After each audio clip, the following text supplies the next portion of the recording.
Hello everyone, welcome to Tony Talks. Good morning, good afternoon, good evening, wherever you are watching me from. Thank you for tuning in. We appreciate you. Thank you for your comments, the button, so that you don't miss out on our videos. Yes, let's dive into this. Today's video is going to be Let's watch it right now. Thank you. I'll see you in my next video. Stay safe, stay blessed. I love you all. Bye. Ibi mo bí ẹ̀dẹ́ náà wọ́n bá borúkọ díẹ̀ díẹ̀ lé nìkan bàjẹ́ lọ́la kẹ̀rẹ̀kẹ̀rẹ̀ bí ó ṣe mólúwẹ̀ lórí nù so ẹ mọ̀ jẹ́ ká sí olówó ojú oorun ẹ o ẹ mọ̀ pé látijọ́ tá a ti jẹ́ kó yá àwọn Nollywood kíní báyìí ó wọ wèrè finally ni mo sì wá fẹ́ ṣe analysis kí n sọ fún nǹkan tó ń jẹ́ owó gidi àti ohun tó ń jẹ́ owó ojú oorun ní dààmú. Ní dààmú o kí ni ti ẹ̀dá ẹ ó dàn síbẹ̀ ẹ bá máa ń nídìí mo ti sọ pé bó bá ṣe ń bomi báyìí ní màá ṣe analysis lílé ayé rẹ̀ analysis rẹ̀ ẹ jẹ́ nǹkan kọ́ bá bí eré ibú tó ṣe lánàá ó lọ gbé àkọ́bí ọmọ ẹ̀ sórí ibo ló gbé àwọn wèrè tó máa ń kó síbẹ̀ tó máa ń rò pé òun jẹ́yàn gidi ẹ jẹ́ ká tẹ̀ gbọ́ díẹ̀ nù wèrè àwọn lọ́balọ́ba ti lo kájà ẹ jẹ́ ká gbọ́ná ká tó dá wèrè lóhùn ara ibi tó ń pààyè náà ni. news breaking news ẹ rí i pé kọ́nà tó ti ń ṣe kí ṣáàtì yẹn kọ́ ló ti ń ṣe yàrá kan stúdíò ló gbà nísìnyí. ẹ̀rọ lówó ojú oorun ṣe ẹ̀rọ òsínwín ẹjọ́ ṣé bẹ́ẹ̀dì ló yàtọ̀ àbí wọ́ọ̀lù ló yàtọ̀ nínú yàrá mi àbí tìsàlẹ̀ ló yàtọ̀ àti sẹ́yìn kọ́kún bẹ́ẹ̀ ẹ sì ti ń wò sí yóò tọdún díẹ̀ aló lórí ibú tó yẹ kán sọ̀kò pa ní eléyìí ẹ sá wèrè alárùn ọpọlọ òpònú àgbàlagbà olówó ojú oorun olówó oṣù kan tí kì í jẹ́ kára àdúgbò sùn òun ni wèrè ọmọ àlè ọmọ ọ̀gbàgbà tẹ̀ ń gbọ́ yìí tẹ́ bá gbọ́ tó ń rojọ́ bíi wèrè àwọn ọlọ́pọlọ dúdú alárùn ọpọlọ bíi títí ẹ̀ tán bá wà pẹ̀lú ẹ̀ ń bẹ̀ wọ́n á ní bóyá ó ń sọ̀rọ̀ ayé ẹ̀ ti ta ayé ẹ̀ ti bàjẹ́ ayé ẹ̀ ti rún jégejége yìí ti dé spear owó ẹ̀ ń tẹ̀ nǹkan spear wò ẹ wo gbèsè tó ń bẹ lọ́rùn wèrè yìí kò lè san tán tí èkú torí bó ṣe ń gbà yín lórí Facebook bẹ́ẹ̀ ló ṣe ń gbà ìjọba ibi tó ti ń gbowó disability tó sì ti ń apply ní kí wọ́n ti ń pè loan parent council gbogbo ẹ̀ wọ́n ti fi sórí ọjọ́ tipẹ́ àti títa wèrè tó fi jẹ èmi ò mọ àwọn tó máa ń gbọ́ wèrè yìí o pé ṣé wọ́n gbádùn torí kò lè jẹ́ páwọn tó ń tẹ̀lé náà gbádùn ẹ̀já wọ́n sì mọ tẹ́tí sí o.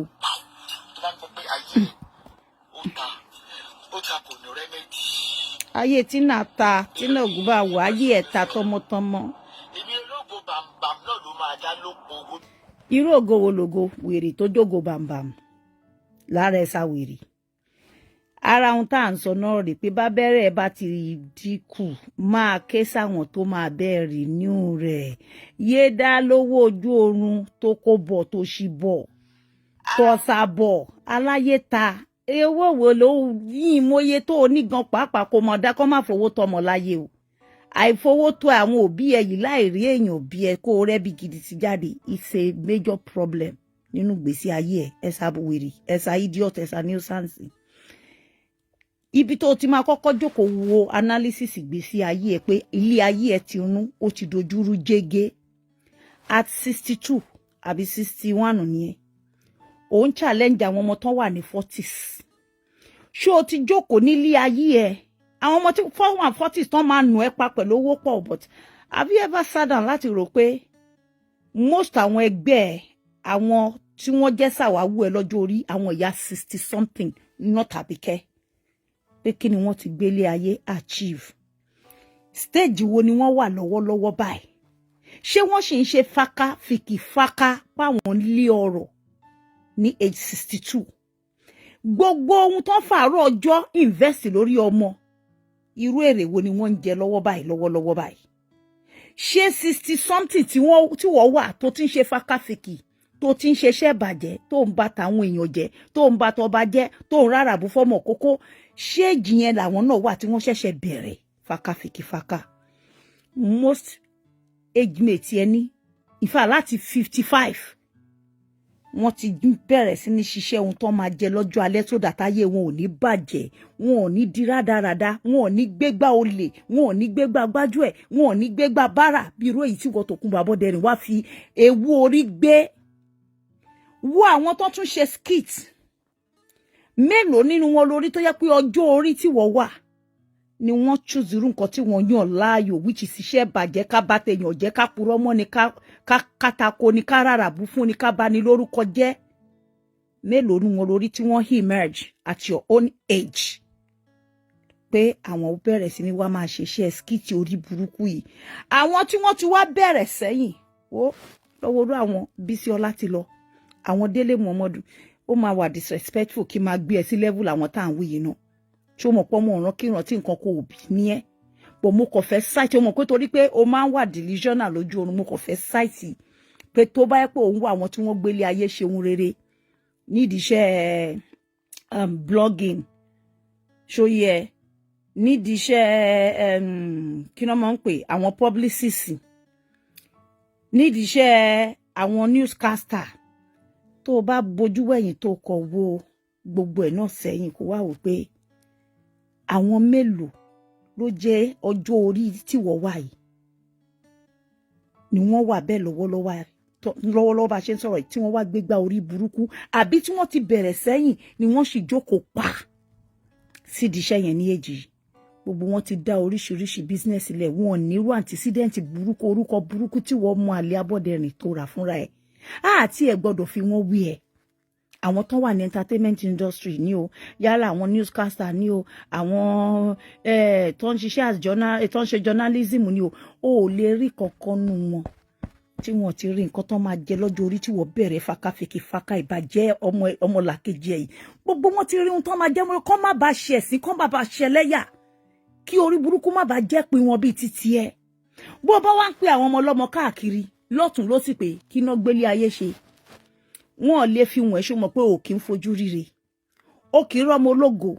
àwọn táyé wọn ti bàjẹ́ àwọn oníbàjẹ́ èèyàn àwọn òpùrọ́ àwọn tó fẹ́ bà tèèyàn jẹ́ tó fẹ́ sanwó àwọn tí wọ́n fẹ́ borúkọ lórúkọ jẹ́ àwọn agbénipa àwọn tó máa dàkorò sínú ayé èèyàn àwọn nìkan ló lè patronize ẹ jẹ́ ká wá bi ẹ́ léèrè ọ̀rọ̀ kan bó ṣe ń bí àwọn ọmọ ọlọ́mọ pé kí iná gbélé ayé ṣe yẹn kí làkọ́bí ẹ Àtinúkẹ́ tí náà ògún bá wò gbélé ayé ṣe at 41 jẹ́ ká bí ẹ́ àárín àwọn èèyàn olórúkọ èèyàn jàǹkànjàǹkàn lé ayé wo láti rí Àtinúkẹ́ ògún bá ń wò irú mọ́tò wo l'Àtinúkẹ́ ògún bá ń wò ń lò kí làwọn ọmọ tó bí nílé ayé tó fi ògbó ẹ̀bí kí ni wọ́n gbélé ayé ṣe ìsàmì rere wo la lè fi sọ ìdílé ẹ mẹ́bà ìdílé ẹ kọ̀ọ̀kan pé ara àwọn àgbà nǹkan báyìí ni o àpàdé wọn kò ń ṣe irú èyí tí wọ́n máa ń jù lẹ́yìn gbùm fún wa o I mean irú ètò pé eyes can see and testify to it pé a lọ sọ́fíìsì lágbájá lélẹ̀ adẹ̀ bá náà ń bẹ̀ ọmọ òun ló hẹ́ẹ̀dì gbogbo bẹ̀ sọ̀rọ̀ ètò sọ pé àwọn Disney manager Disney CEO àwọn náà ń lé ànàkiri irú àwọn ètò máa ń gbélẹ̀ with delusions kọ́ à ń sọ facing reality ibo ni Tina jókòó sí bá a ṣe ń sọ̀rọ̀ kí ni ibùjókòó irú mi ìsọlé o mo fẹ́ mọ level tó wà tí Àtinúkẹ́ ògún bá wò wà mi ò lè challenge kókórù nǹkan tèmi ní jáde because bó bá ń lé ní 20 ọdún 30 ọdún 50 ọdún sígbà táwa kò lè kórù nǹkan tèmi ní jáde so I won't challenge her there but now let's level up pẹ̀lú àwọn level ẹ̀ ọmọ 40 níwọ̀n òun nìkan kọ́ là jálù tí o kọ́ sí sínú ayé ẹ̀ pé kọ́ ọkọ ṣọ́kú mọ́ lórí òun kọ́ ló máa kọ́kọ́ ṣe àwọn obìnrin míì wà wọ́n ṣe ń lóyún wọn ọ̀rọ̀ ọkọ tó fún wọn lóyún yún mọ́ wọn ti sá lọ bàbá mi ń bí méjì mẹ́ta lẹ̀ bí ò bá mọ bó ṣe máa ṣe walk away on wife so Tina ní kọ́kọ́ ló fèsì ẹ̀ Ọlọ́run kò sọ pé ìwọ á ṣe okùnfà bí ayé àṣe tètè bàjẹ́ níbẹ̀rẹ̀ ayé ẹ̀ pẹ̀pẹ̀ ìwọ tó jẹ́ ìyá ẹ̀ tó jẹ́ òbí ẹ̀ òun náà ló bá yẹ̀ jẹ́ now jẹ́ ká wo òkété pẹ̀lú Tina comparison tó dà nìyẹn tí ò bá ṣe pé òkété ṣeṣẹ́ ẹbí ayé sì gbúrò òkété ó bọ́ta ó ń sọ ọ̀rọ̀ tí ò bá fìkà sí ó mọ̀rọ̀ sọ níwọ̀n ìgbà tó tún wá rí opportunity kò bá jẹ́ ká ló fi kójọ ó ń fò ló ń fò bọ̀ kò bá jẹ́ pé ó kọ̀vẹ́tì náà ni àti ìsìn ó sì ráwọn èèyàn díẹ̀díẹ̀ so mọ́ lílé ayé ẹ̀ ibo ni Tina wà tó fi wà nínú gbèkùn ayérayé tó jẹ́ pé ayé ò gbúrò Tina pé Tina Ògúnbànwò gbélé ayé ṣeun rere kí nídé tó jẹ́ pé bí ọdún 2-3 sẹ́yìn when she was like 38 ni wọ́n Tókunbọ̀ Abọ́dẹrìn ló ṣẹ̀ṣẹ̀ wá dá ìgbà kí ọmọ máa ta dildo ọmọ tọ́rẹ́sì nílùú òyìnbó ọ́fíìsì mélòó ni Tina Àtinúkẹ́ Ògúnbànwò dì mú ibi mélòó ló ti ṣiṣẹ́ industry mélòó ló ti kọjá rí àwọn wo ló impact in a very positive way.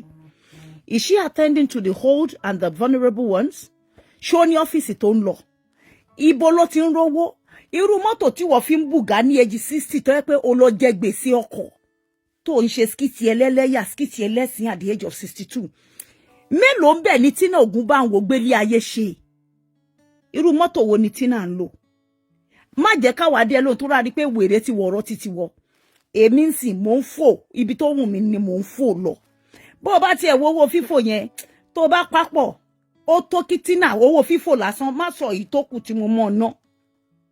ó tó kí Tina fi ṣe ohun rere tọdún kan péré tó bá mi pa owó tèmi fi ń fò pọ̀ bẹ́ẹ̀ bá gbélẹ̀ ní káàṣì fún Tina ilé ayé ò gbọ́dọ̀ remain the same. I'm talking of pé kókó dédé gbé bí 20,000 pounds fún ayé ò ní bàjẹ́ bó ṣe bàjẹ́ yẹn òun ní kọ́kọ́ ló máa kọ́kọ́ bímọ bí wọ ìyá ẹ̀ ṣe tètè tán rọ ẹ́ lóyún tí o sì rí bùjókòó ń bẹ̀ tẹ́ pé o bá yé alákọ̀ọ́kọ́ jẹ́ o bá yé ẹlẹ́ǹkejì jẹ́ irú ìrìn àjò yẹn náà ní Tina rìn àmọ́ kò tí ì bàjẹ́ o fún ọmọ tó bá ní foresight fún good business kò tí ì bàjẹ́ fún ọmọ tó yẹ ó bá ní ìlàkàyè kò tí ì bàjẹ́ fún ọmọ tí ọpọlọ ẹ̀ bá ṣì pé ṣé bí àwọn sẹ́ẹ̀tì ẹ lúwòwò ó rọ́mọ fi yangàn àbí kò rọ́mọ fi yangàn ìyá Ìbàdàn kúrò lábẹ́ a rí pé ó ṣe iṣẹ́ òbí lórí àwọn ọmọ ẹ̀ ọmọ kìíní graduate ìkejì graduate ní ojú wa ó gbé bọ́tà ọba ńlá ṣe graduation fọmọ àǹtí Adébímpé aláṣọ àdúrà òun náà gbọ́mọ tiẹ̀ jáde àǹtí Àbíkẹ́ communication gbogbo wọn làwọn ọmọ wọn ṣe ohun rere láyé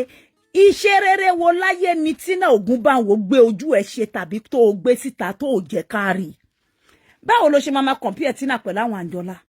to God be the glory Àǹjọ́lá wà ní uni ó mọ̀ kó kọ́kọ́ parọ́ lọ́mọ mi ò gbé lo èbò ó ní wọ́n ti lé àmọ́ òpònú àṣìírè bíi títí ẹni everybody knows nǹkan tí immigration rules sọ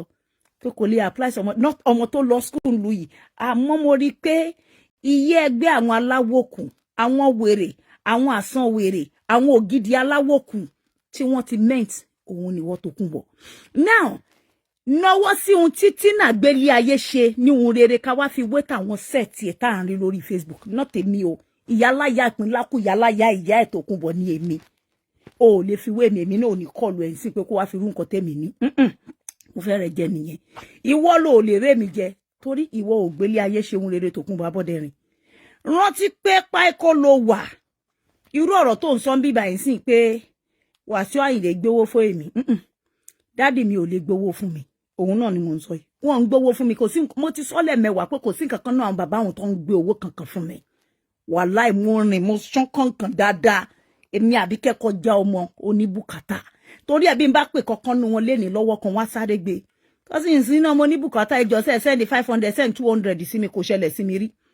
owó tí wọ́n fún èmi àti ẹ nígbà tó ṣerú tẹ̀lé wa lọ sékòó tó ní kán lọ bẹ́ẹ̀ bẹ ọba tẹ́rù ń bá ẹ̀ tí o lè rìn tí jìnnìjìnnì bá ẹ gbogbo ohun tó sọ ń pa ọba tó lọ bẹ́ Wàsíù Àyìndé ìyẹn olórí ọmọọba pé kó mú ẹ lọ sọ́dọ̀ ọba wọ́n pe ọba ní pé o gbọ́dọ̀ ṣèṣì déwájú àwọn ni bẹ́ẹ̀ ni o tọrọ débi pé o mọ méje sọ bó bá ṣèmi Àbíkẹ́ Tolúlọpẹ́ ni àwọn ìran baba ńlá kù bàbá tiẹ̀ sọ pé kí n ká lọ nílùú Ìbàdàn àwọn fẹ́ lọ parí ìjà wọ́n bá kọ́kọ́ sọ pé àwọn fẹ́ sanwó màá ní ẹ má wọrí màá wà bọ́ ẹjẹ́ ń sanwó ọkọ̀ mi fúnra mi torí mi ò fi àrìnfín ẹlẹ́bi ni wọ́ ọ̀fẹ́ lára tíkẹ́ẹ̀tì fún ẹ wá sẹ́kọ̀ọ́ ìjẹ̀búrí mu wà tán bá náà máa sanwó hòtẹ́ẹ̀lì mi màá ní rárá sà máa yọjú ogbójọ́ tẹ bá ti nídìí mi máa sanwó hòtẹ́ẹ̀lì mi fúnra mi ẹlẹ́bi ni wọ́ àwa la sanwó ibi tó wọ̀ sùn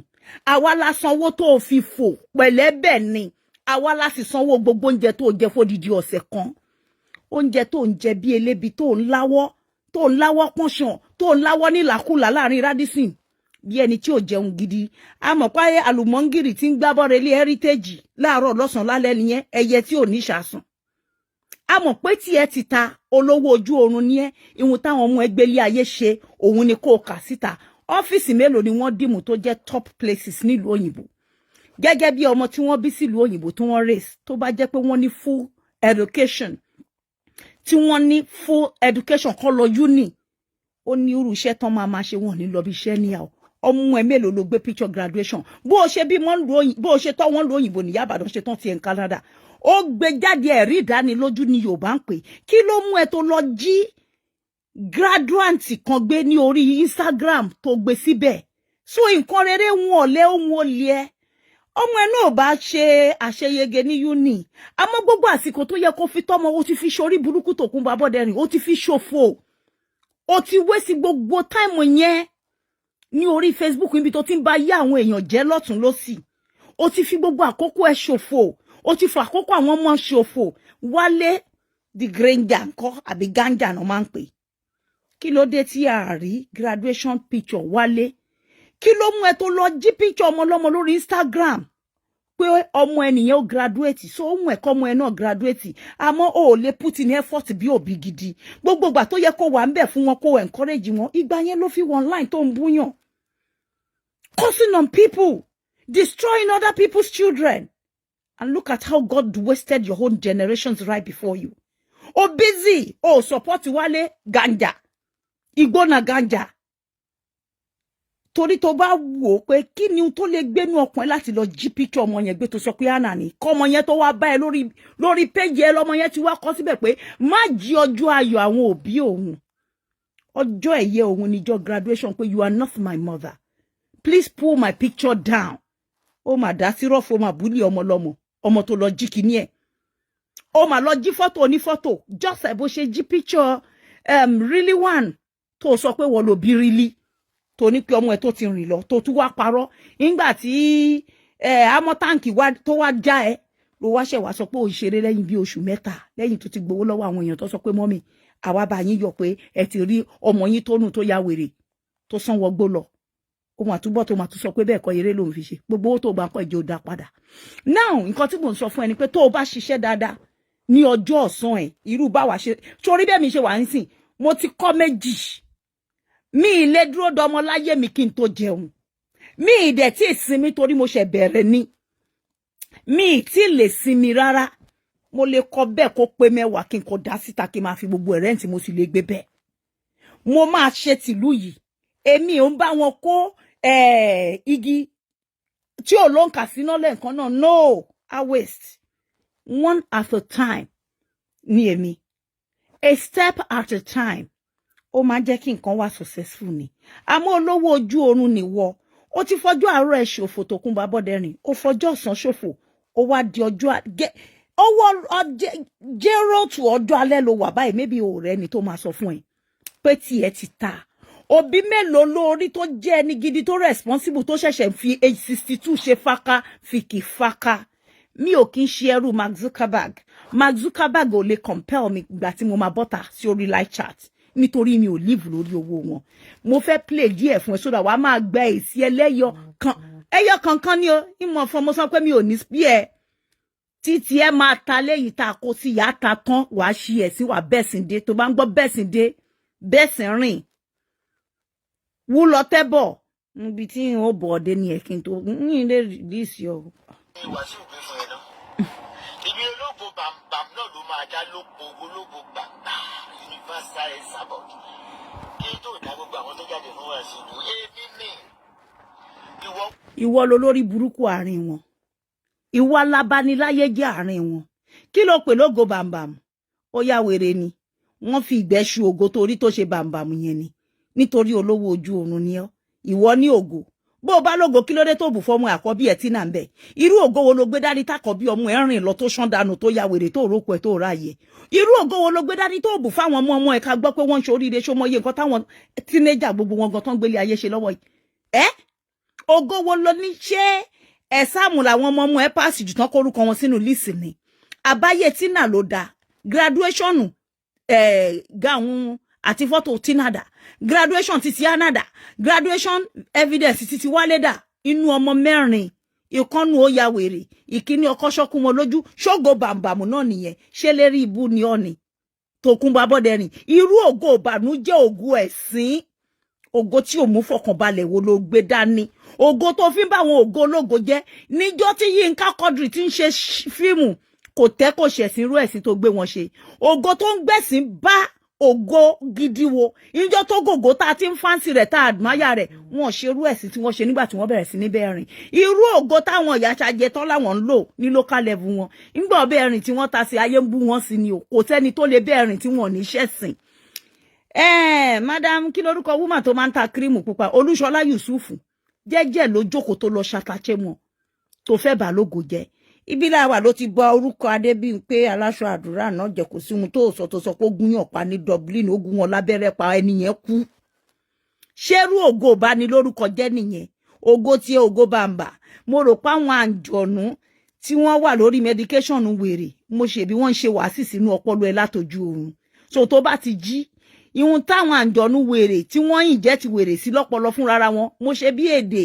irú àwọn kéwtán ké sí ẹ létí mọ́jú ó dà pé òun ló máa ń fọhùn jáde tó o bá ti jí ògo tiẹ̀ ògo ẹrọ̀fọ̀ ògo tiẹ̀ ògo kọ̀tọ̀kọ̀tọ̀ ògo èrí lògo ẹsàbọ̀dù ògo dọ̀tí ògo àdójútì ògo àkàntì ògo olè ló gbé dání má hype rẹ̀ mo níjọ́ tó o ti ń rìn mo fi rẹ́kọ̀dì lẹ̀ pé mi ni mo gbé ẹ lọ sẹ́kọ̀ọ́ pẹ̀lú dádì mi ó mà Àbíkẹ́ lo tó lè step into Nigeria tí o ti ń bẹ̀rù láti almost 20 years tí wọn bí pọ̀n rí máa pọ̀pọ̀ jèmí bàbá rẹ̀ àti ìyá ẹ̀ Fóyèké Àtinúkẹ́ Àìnà tí wọn bí re láti wá èmi Àbíkẹ́ nínú gbogbo àwọn tó bá jà pátá ni mo ṣokùnfà bó ṣe dẹ́kọ̀ wọn ní bí yàrá ìyá ẹ̀ kú ògo àdójútì ògo dọ̀tí ògo ẹrọ̀fọ̀ ògo rẹ̀wẹ̀sì ògo olè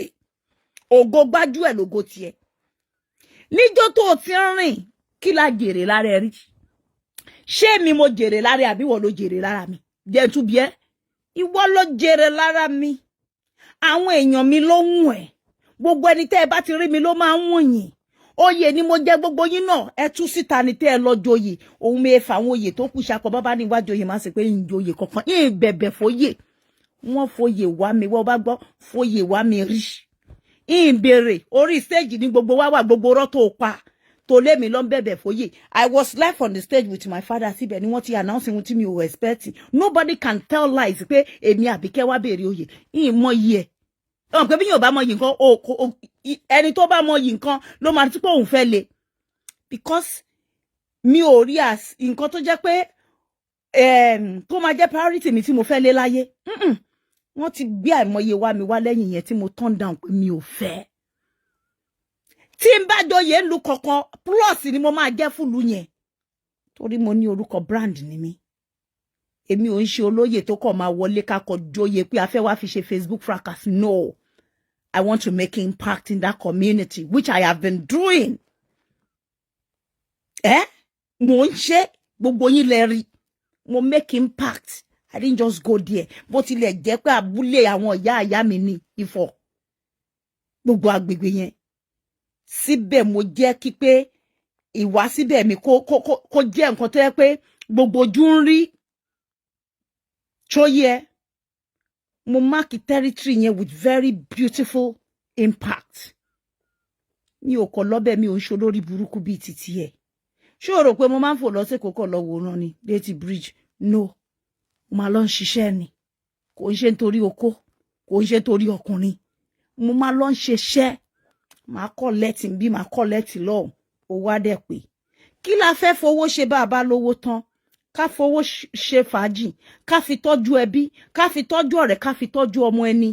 ká dẹ̀ fi gbádùn ara ẹni ká dẹ̀ ṣàánú fáwọn tó bá nídìí bẹ́ẹ̀ gbogbo ẹ̀ pátá lèmi Àbíkẹ́ ti ṣe kíni ni mo ti ṣe lójú gbogbo àwọn èèyàn mi bí báyìí kò sí kankan náà ọmọ mi tó láàkì wọ́n ń bá mi tọ́mọ mi àkàtà mi ni wọ́n wẹ̀ mí mò ń rèsì wọn bí n bá travel lọ wọ́n tún wà lọ́wọ́ àgbàlagbà kan nínú ilé tó ń tọ́jú wọn ní rí pé àdádọ́ mọ́lẹ̀ ebi ò pa wọ́n wọn ọ̀pọ̀n láṣọ gbogbo bẹ́yìn oníbàjẹ́ táyé yín ti ta tẹ́ ẹ̀rọ ọmọ bí tẹ̀sí réyàn bí yín bẹ́ẹ̀ ṣe ń fẹnu ṣáta ọmọ kékeré tó Elédùmarè ò jẹ́ kí èròǹgbà yín lórí èmi Àbíkẹ́ ṣe because kí nìyàn kí lẹ fẹ́ fowó ṣe tẹ́ bá kójọ tán kò fi gbádùn ara ẹ̀ wèrè ẹ̀dá nìkan ló máa ń ṣe bí wọ́n ṣe ń ṣe yẹn ìjọ tó bá ra track suit wáyé báyìí ẹ wo orúkọ ẹ̀dá original ni bó ṣe wà yẹn kíní tí mo rà ó máa wọ́n gan €60 wọ́n ti rí pé ọmọ oko abẹ́dọ̀ làǹtìlanti ọmọ ojú ọ̀rọ̀ lárí tí nǹkan kan ò bí òun ni ẹ bó bá rẹ́ni bí ẹ kó kàn fọlọ́tọ̀ ẹni ó ní máa sọ̀rọ̀ bí elébi kò ní jẹ́ mọ́tò ayapọ̀ ṣe sì tẹ́ pé bíyàn bá fẹ́ gun 2024 lẹ́nu as long àti credit ẹ̀ dá bí ó sì dá àwọn kan tún máa wà níbẹ̀ tán tún máa báyàn boost ẹ̀ àwa kọjá ẹni tó máa gbé fún àwọn kan tún wà bí ó dá wọ́n máa boost ẹ̀ fún ẹ wọ́n tún ṣe yẹn wọ́n tún gbé correct mọ́tò fún ẹ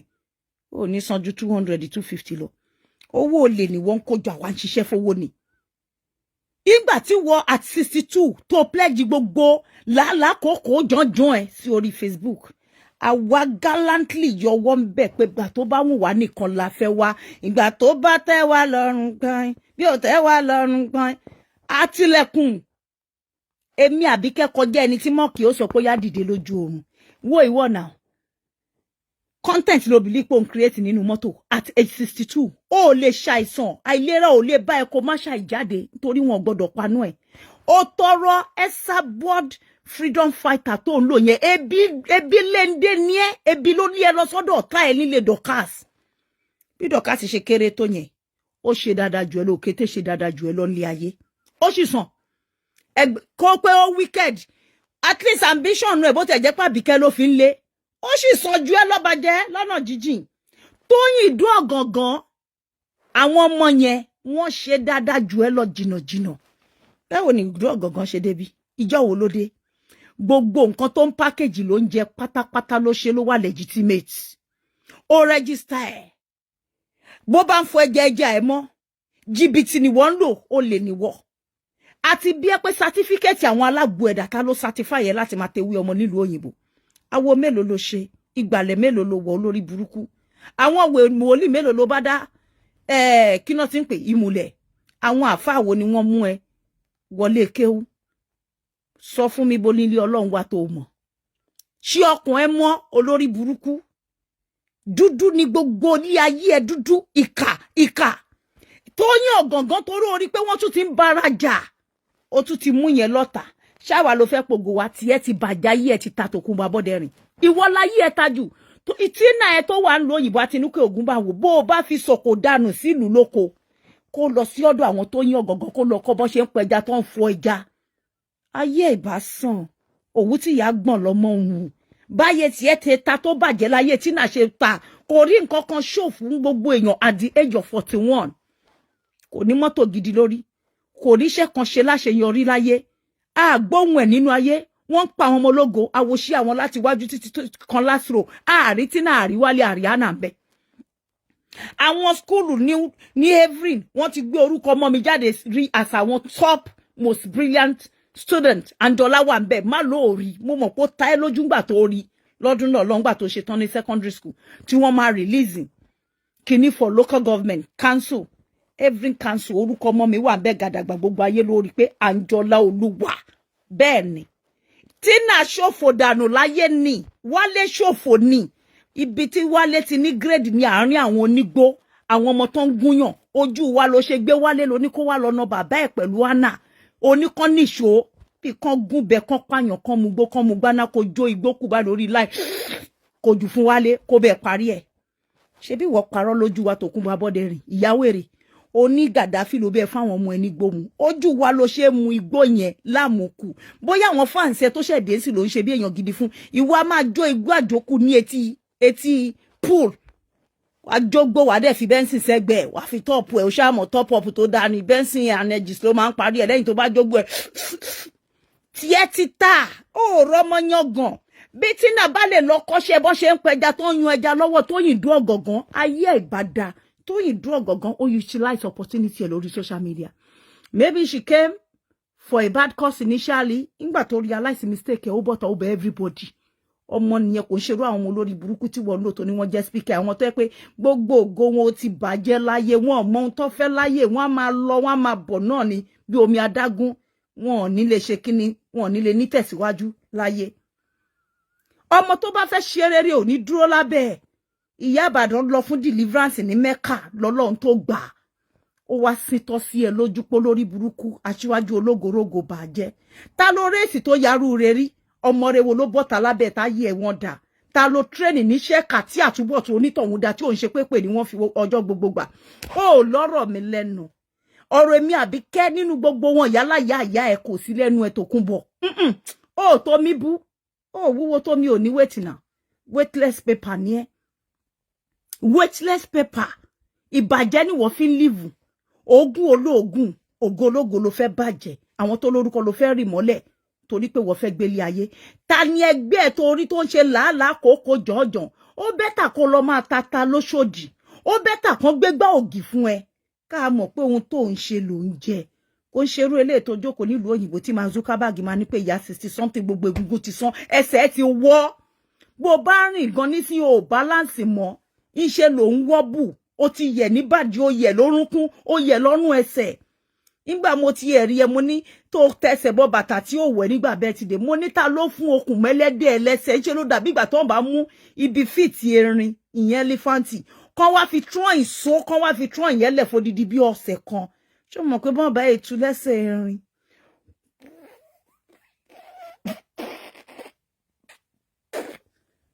ẹsẹ̀ eclampsia ti bá tiẹ̀ jẹ́ omi ti rọ sí water retention tó kún bá bọ́dẹ̀ rìn ó wá wú bí ẹni tó máa bẹ́ ó wá ṣàlàwọ̀ kí ló ń fowó ẹ̀ ṣe gan mo fẹ́ bí ẹ́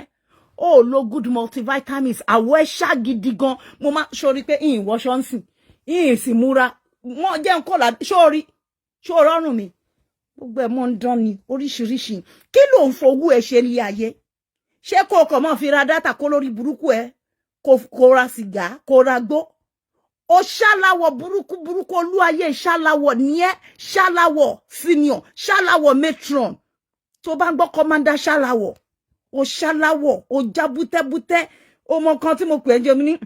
gbogbo apẹ́ rí jàbàjàbà ó ṣe títí débi pé gbogbo ẹran tó wà níbi tán ẹ súnmọ́ bí ojú ara ẹ òbó ẹ ó ti já bútẹ́bútẹ́ ó fa pátáwọ̀ àárín ẹ̀ báyìí àwọn tó kù hallelujah ló ti rínkù báyìí mọ́ àárín aṣọ tó fi là ní gbogbo ẹ̀rín ó dọ̀tí olóòórùn ní ẹ àtọ̀rọ̀jẹ ní ẹ ẹni kàsí ní ẹ ohun mo ṣe ń bi ẹ pé kí ló lówó ẹ ń fowó ṣe nítorí àárí àmì olówó ó ní ṣàsùn bó o bá jí láàárọ̀ lọ́sàn àwọn oúnjẹ àjẹkù wá ti tò sínú kọ̀ǹténà wá máa ṣí fridge after fridge wá máa jó oúnjẹ ẹ̀ka sí èyí tó ti kan wàá wọ̀ ọ̀mù ẹ̀ bó o bá sí ọbẹ̀ àdàbí gbà téèyàn gádà àwọn abirùn tí gbogbo wọn ṣu sínú ìṣàsùn tí wọ́n ṣùgbẹ́ bó o bá ṣẹja kò ṣeé rí kò ṣeé jẹ ó ní kòkó ó ní èmi ní àwọn tí mò ń háyà labour wọn tí mò ń sanwó wọn mo sì ní ṣọ́ọ̀pù lẹ́kọ̀ọ́ I've been in the business for so long bí n bá wá táwọn bíbá àwọn ready to wear gbogbo lẹ́sìsì mi àwọn kọ́sọ́mà mi kún bíbá tí wọ́n máa ń send kíní sí mi pé ó ṣe I've been in the business for over 10 years remember pé mo máa ń sọ fún ẹ pé láyé tèmi tí ń rò pẹ̀lú àwọn Àjíbíkẹ́ lọ́dún náà lọ ni mo ti máa ń ṣe sí aṣọ nínú ìlú yìí tí mo máa lọ ṣe fún àwọn gbogbo àwọn set of àwọn ọ̀rẹ́ wa tó bá nípa fẹ́ jáde and mo try ẹni sùúrù mo try gidi o ó lè bú mi kò sí èbú mi lẹ́nu ẹ̀ jẹ́ kí n wá gbà pé mi ò ta aṣọ rárá pé bóyá ọ̀lẹ tẹ̀tẹ̀ máa ń pè mí yẹn ní mi ọ̀lẹ tó ní swag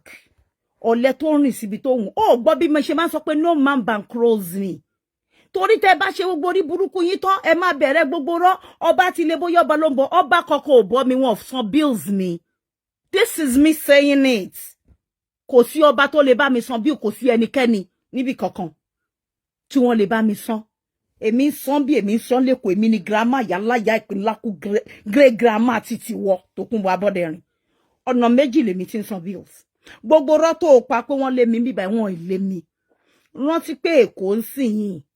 bills yẹn ó lè máa rò pé bóyá tí mo ti kúrò nílé mi rẹ́ǹtì ó máa dọ́bù ni kò yẹ mo máa sanwó security méjì tí wọ́n ń ṣọ́ lé mi títàárọ̀ agbowó títàlẹ́ máa gba owó mo máa san bills gbogbo lé yẹn diesel ni mò ń ràn generator mi ò ń ṣe regular kò ní dáa fún yàláyà bàbá ńlá kò bá pa ẹ wàá ṣòfò ni wàá ṣe òfò títí dọjọ́ ogbó ni kò ṣẹrù yẹ ò ní lè rànú ẹ wàá jẹ gbèsè èmi máa maintain mọ́tò lẹ́kọ̀ọ́ máa maintain mọ́tò títí London ǹjẹ́ orí mi kí n show off rí jẹ́jẹ́ mi mo máa rọra jókòó inú kabú tó máa lèmi wà gbà fún yàrá ìyá ọ̀gá ìyá ẹ̀ mo rọ́mọ yan gan o Ọlọ́run ló ní kó rí bẹ́ẹ̀ èmi kọ́ ni mo bá tiẹ̀ jẹ́ kó máa fáwọn tiẹ̀ ní gbóhùn ọ̀nà sọ pé àkọ́bí ẹ̀ jalè àwọn àkọ́bí Tina wọ́n jalè láàrin ọjà wọ́n ṣe ní sọ bẹ́ẹ̀ rántí pé àwọn abanijẹ́ níyà wọn aláràbù níyà ìyá wọn ò rí èèyàn bíbí ìyá wọn náà ò ṣeré èèyàn bí wọn ìwọ ló lè bú ẹ ebú èmi ò sí lẹ́nu wọ́n mú àlè Ìbàdàn yìí ìwọ ti ta tán tiẹ̀ ti ta ayé ẹ̀ ti bàjẹ́ gbogbo ìgbà táwọn ẹgbẹ́ fẹ̀yìntì tí wọ́n bẹ̀rẹ̀ sí ní pe àwọn ọmọ tó ń fi owó rán wọn ṣẹ́ gbọ́ mi gbédè yẹn dáadáa wọn ò béèrè owó lọ́wọ́ ọmọ wọn ní níkẹ́ lọ sínú àkáǹtì mi kíní báyìí bá mi mú káàdì yẹn kó sáré bá mi ra post tí mo sọ fún ẹ yẹn tó bá ń bọ̀ láti ibi iṣẹ́ wọ́n á deliver sọ́dọ̀ iṣẹ́ ọkọ mi wọ́n ní Akin ìwọ náà bá mi mú káàdì Halifax yẹn àbí títí Barclays yẹn Lloyds ló wà lọ́wọ́ ẹ̀ ó ṣe ọkọ mi mo fẹ́ ṣe balance insurance mi for this month sórí pé wọn ò béèrè lọ́wọ́ ọmọ èyí tó ti ṣẹlẹ̀ lọ́sàn ọjọ́ wọn ò wá fi bùkátà ẹ̀ wo àwọn ọmọ wọn lọ́rùn mọ́lẹ̀ lọ́jọ́ alẹ́ wọn kàn ń ranwó iṣẹ́ wọn fẹ̀yìntì wọn sínú onífakafèkì fakabí títí ẹlẹ́sìn ẹlẹ́lẹ́yà tó máa ṣáná sí kinní ọba Wàsáyìndé wá ni mò ń bá wí o ayé yín máa ṣe kinní kan o Àbíkẹ́ jágbọ́ Ọlọ́run gbé gbogbo bùkátà ìṣòro ìbànújẹ́ ilé ayé lọ́lọ́run sọ̀kalẹ̀ sẹ́nu ọ̀nà ètò Kúnba Bọ́dẹ̀rìn ó nísinmi èmi ò sí nínú sẹ́ẹ̀tì ẹ̀ sórí bí mo ṣe máa ń fi ẹ̀ láwọn ìgbà tí n bá busy èmi Àbíkẹ́ ọmọlọ́mọ mo ti ṣeré tèmi lọ nígbà tí èmi bá ń ṣe kíni tí mò ń kawó lọ́wọ́ àbí tí mo ṣe gbàṣẹ́ máa ń ṣe bẹ́ẹ̀ pé mi ò gbọ́ ìyá ẹ̀ ni ó dìgbà tán bá sọ owó tèmi gbọ́ pakan ilé ètò ti wọlé next kémi tó wá dá ìyá ẹ̀ lóhùn bí ó sì wùn mí mi ò ní dẹ́ ẹ lóhùn àmọ́ mo sọ fún ẹ pé ebè tó kọ lẹ́tẹ̀ yìí máa kọ mẹ́ẹ̀ẹ́dọ́gbọ̀n ìpọ̀nrí máa pọ̀pọ̀ ẹ̀ sí ẹnu ọ̀nà baba ńlá kú baba ẹ̀ tó máa fẹsẹ̀ tẹ̀ tó máa bù ẹ́ mọ́lẹ̀ tó máa bu ara ilé ẹ̀ mọ́lẹ̀ I no dey spare you come for me I come for you big time olórí burúkú má ṣàǹfààní èèyàn ni ẹ ojoojúmọ́ ló ti yọ́ tán àìsàn ti bá tiẹ̀ jẹ́ omi àrọ sẹ́sẹ̀ ó gbọ́run ẹsẹ̀ báyìí omi ni water retention ó gbádùn òjára ayé òjèrò ọ̀run ìgbà mi wàá jí gbogbo ojú ẹ báyìí thyroid gbogbo abẹ́ ojú ẹ gbogbo orí èǹkánná ẹ báyìí ó máa wú ní púpùpù bí olórí burúkú tán mọ́mọ́ lọ tán fi jìn mọ́lẹ̀ ó tọrọ péjì jẹun gbẹ̀yìn lọ́wọ́ ta yí ẹni títí di ọ̀la péjì yẹn Sábọ̀ freedom fighter olórí burúkú ló ṣe fi ń tọrọ jẹ oúnjẹ ọ̀tá ó jẹ kàsì ló fi gbogbo ọjọ́ ayé ẹ̀ jẹ́ ń bíbáyìí bó ṣe búyà àbàdàn tó àwọn aṣọ àlòkù àwọn pàǹdà yẹríǹgì gbogbo ohun tó fi ń ṣọlá ọmọ ayé kankan ò lè náwó sáwọn nǹkan ní ilé wọn kankan máa yẹ àfi bóyá wọ́n dìde send gift kò ní jẹ́ pé mọ́mì ẹgbẹ́ máa fi ṣe show bó ṣe ń kó fún wọn nìyẹn báwọn kan náà ṣe kọ́kọ́ dé ìyá mọ́ táǹkì òun ló rán gbogbo àǹkárá tó fi ṣe bí alára sí ẹ lọ́rùn bẹ́ẹ̀ ni o lè ní ẹ́ alọ́nilọ́wọ́ gbà ní ẹ́ aláyébàjẹ́ ní ẹ́ Tókunbọ̀ Abọ́dẹrìn ìyá àbàdàn ló kọ́kọ́ dá èso èṣì tí wọ́n rí dá sí ẹ lọ́rùn lọ́tẹ̀ yìí sórí bórórí burúkú ẹ ṣe dàbí àwọn sílífà kranko ó dàbí àwọn advance àwọn ọmọ aláta onípàmọ́ kò yí ẹ ó rí kíní wèrè tó gbé sétí olórí burúkú ó dàbí táyà tírọ́ọ̀kì tí wọ́n lè rọ́nu another smaller kàgbánú yẹríǹgì tó lóòwọ̀ pàǹdà ó lájú talking about fashion ó wà lẹ́yìn pátápátá yálà ìyá ẹ̀wọ̀n ní bí ẹkú ó lè ní ẹ fraud ní ẹ ó yẹ kán máa report ẹ fúnjọba òun gbájú ẹ ó rí nǹkan kan fi ṣe lé ayé ó ṣiṣẹ́ débi pé wàá lè jèrè lọ́jọ́ alẹ́ òun ló ṣe fọjú alẹ́ ráre ààrẹ ló ń ráyè ó ríyàn sọ fún ẹ ó rò pé òun ṣe ṣó Ọlá Tókunbọ̀ ò ṣe ṣó òun ṣe ẹ̀sìn ayérayé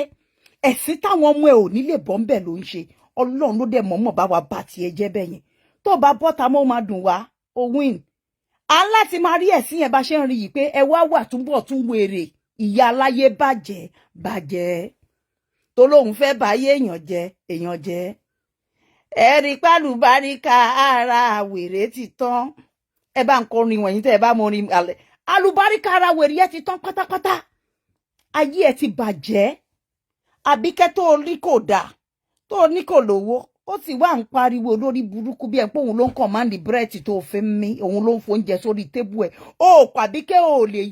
jẹ́ èèyàn láyé tálántolo ló ń darí ayé ẹ̀. Ibi tẹ́mi Àbíkẹ́ bá náà tí wọ́n ní bí ìran mo lórí burúkú kó wárápá ẹ̀ lẹ́sẹ̀ wíwọ́ gbogbo orúnkún ti wọ́ egungun ti sán ẹni tó ń pèyàn dìsébù ìwọ tó jẹ́ pé bọ́n ṣe bí ẹ látọ̀run ibi amúkùn náà fi bí ẹ amúkùn tẹ́sẹ̀ ẹ̀wọ́ tó dàpọ̀ tó lọ́pọ̀ ṣó yẹ kó mọ̀ búyàn rìtáàdì ní ẹ̀nà ọpọlọ ẹ̀ náà ò pè ó rọ́mọ bí obìmọ aláwòkù ìwọ nìkan lọ́lọ́run wo gbogbo òṣòro lé ayé ló sọ̀kalẹ̀ sẹ́nu ọ̀nà ẹ gẹ́gẹ́ bí orí burúkú tí o rò pé òun fáwọn ọmọ ẹlòmíì lọ́lọ́run ṣe wá àkọọ́dù ẹ̀ sínú gbèsè ayé àti sínú gbèsè ayé àwọn ọmọ ẹ̀ gbogbo àwọn ọmọ tí wọ́n ṣe rere ní Dublin arórúkọ wọn nínú pépà àrí unit wọn lọ ìwọ nìkan ní the first parent àrí ẹ tó lọ jí graduate picture gbé ní orí Instagram débi pé ọmọ yẹn láti wá embarrass ẹ lórí wọ́ọ̀lẹ̀ pé can you pull my picture down you are not my mother. Remember what that girl wrote there. Ṣé kò yẹ kójú tí àwọn tó ń tẹ̀lé ẹ pé bàbá olórí burúkú first class ní gbogbo wọn kò ní yẹ kò ní dáa fún ọ. Iyì làwa ń bù fáwọn bàbá wọn kò sí kankan nu wọn tán lè sọ pé ọmọ òun bó ṣe ń san bíìlì àwa là ń bá san o. Ewọ ká má rí òun lè mí sọ pẹ̀lú ojú mi yìí. Iyì lọ́ba máa ń forí bí bẹ́ẹ̀ ṣe rán ọba kan kì í mẹ́jẹ. Àwa kọjá ẹni tó máa pè lọ́lẹ̀ aṣọ tẹ́ ẹ bá bá lára egúngún èmi Àbíkẹ́ èmi ni mo ní èmi mo ṣiṣẹ́ ó dẹ̀ di dandan kó bá mi lẹ́jẹ̀ mú dọjú alẹ́ kí n rí wọ̀ dọjú ogbó ìwọ ń yáṣọ wọ̀ ni wọ́n ń dáṣọ sí ẹ lọ́rùn ni ìyá Ìbàdàn lọ tán báyìí ògo ẹ wọ mi finally lọ́dún yìí ó rówó ṣoge ó gbọ́ bí mi Àbíkẹ́ ṣe máa ń kọrin ni kò ní burú fàdé kó rólógbò kó lọ gbébọn ẹ mà ní burú fẹ́mi débi àdé ìrówó ṣoge kò ní burú fẹ́mi Àbíkẹ́ títí láéláé ìjẹbúrí mu ọmọ àfìdí pọ̀tẹ̀ mọ́lẹ̀ àwọn bàbá tèmi ló ti náwó dọ́là kóyìnbó tó discover ẹ̀ ó yá wèrè ni àwọn ò ní nǹkan méjì tá à ń fowó wa ṣe níwájú ká fi wọṣọ lọ ká ṣoge ká wọṣọ ká wọ aṣọ ọ̀gbàlódé aṣọ gidi ó rí bójúdi ọba ṣe rí ni ìran bàbá ńlá kó bá bá ẹ̀kan jáde bí wọ́n ṣe ń jáde lójúdi ọba ni sáìn lẹ́rí yẹn pọ́ mọ́ Ìjẹ̀bú wọ́n gbọ́ fàájì wọ́n gbáfẹ́ wọ́n já èèyàn ni wọ́n àwa sọrí wọ bùṣì ọ̀ṣì ọwọ́ mú àlè ìwọ tó ṣerú Ìjẹ̀bú wá sẹ́kọ̀ọ́ lórí burúkú ìwọ tẹ́ pẹ́ lẹ́wọ̀n ní ẹ tí áńkọ̀fù la fi gbé ẹ dẹ́kọ̀ kó wá lọ bí ẹgbà àwọn tó ṣẹ̀ kò ní yẹ kò ní kúlù fún ó yá wèrè ní ẹ sá wèrè ìwọ olóòórùn ní ẹ olóòórùn ọmọ ojú ọ̀rọ̀ lárí òkú sílé òkú síta òṣẹ́kù ń bì kankan òun ló ṣe jẹ́ pé àwọn ọmọ ọ̀nà kíran lòun kò kiri ṣáà ti rí ẹ pẹ̀lú gọ́vnọ̀ rí ó ti rí mi pẹ̀lú gọ́vnọ̀ rí náà láìmọ̀ ìgbà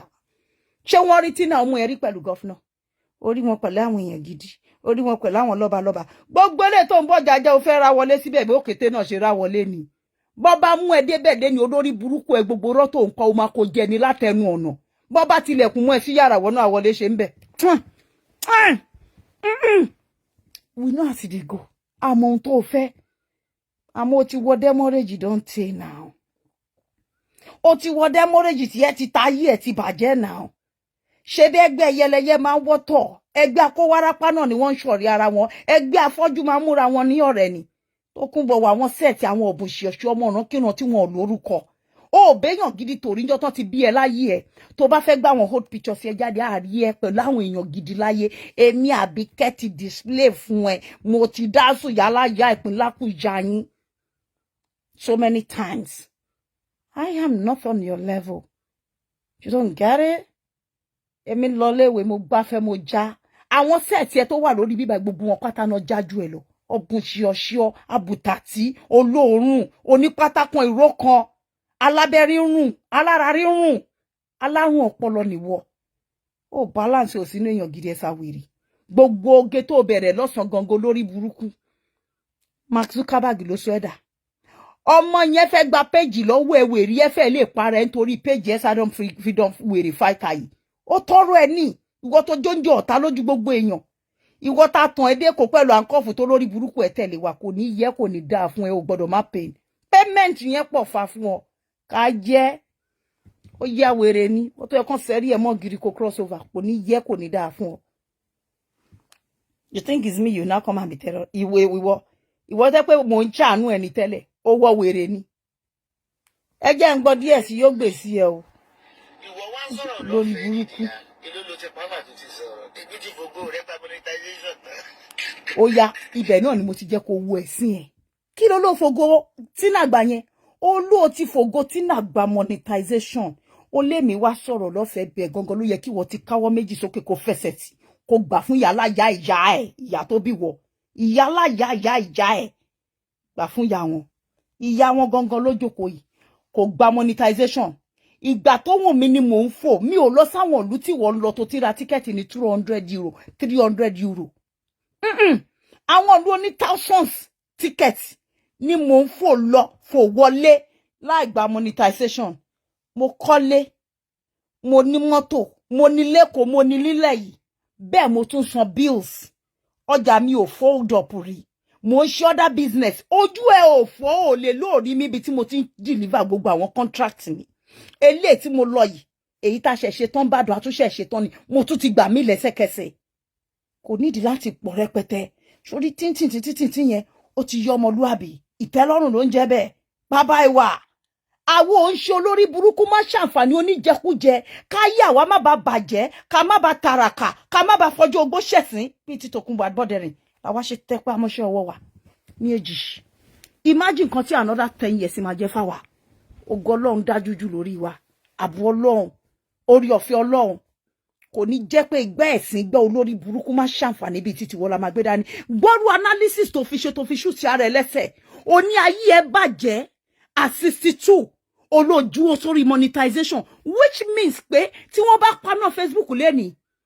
wàá kú tògo ẹ̀sìn tó ń lò wàá kú tògo ẹlẹ́yà títí ẹ máa tán síbẹ̀ you will finish there that's the meaning at the age of 62 kí ló fọ̀sán ọjọ́ ẹ̀ ṣe kí ló fi ìrọ̀lẹ́ ọjọ́ ẹ̀ ṣe táyé ẹ̀ fi bàjẹ́ báyìí Tòkunbọ̀ Adébọ́dẹrìn tó fi jẹ́ pé at age 62 lòun sọ fún ọmọ tí wọ́n gbọ́dún bíi 12 lọ́wọ́ ẹ̀ pé kò rí owó gbà but ìwọ ń tiẹ̀ o ìwọ ń ṣe show lórí Facebook náà jẹ́ ká bí ẹ́ kí ló wà educative nǹkan kan tó ń ṣe níbi táyé ẹ̀ bàjẹ́ dé èmi Àbíkẹ́ gangan lọ̀gá èmi lọ̀gá ìyáláyà kan ní máa pọ̀pọ̀ most of you remember I don't come out when there's no need for me to come out I only come out in bá rí pé if you guys is holding a victim down tẹ̀fín ṣe do or die pé ẹ̀ pa tó bá sú mi people call on my attention to step in tẹ́ bá rí mi pé mo wá dédé wá láti wá intercede bí n bá ṣe ń ṣe tán ẹ rí pé tí mo tún ṣeré lọ nìyẹn tún lè má rí ìyá yín mọ́ another 2 months ó tajà kò tajà òun kàn máa wà okay ẹ kàn máa rí pé ó tún ti lọ because ṣọ́ọ̀bù ń bẹ lẹ́kọ̀ọ́ wọ́n mówó wọlé àwọn tá a dà sí di contract àwọn yẹn ń ṣiṣẹ́ wọn lẹ́gbẹ̀ẹ́ àwọn míì tí ń bá tún gbà ìyẹn náà tún wọlé ìyẹn ti tó èmi ni mi ò ṣe fẹ́ ṣẹ̀ sí orí social media àwọn ọmọ mi ò ní nǹkan rẹpẹtẹ tí wọ́n nídìí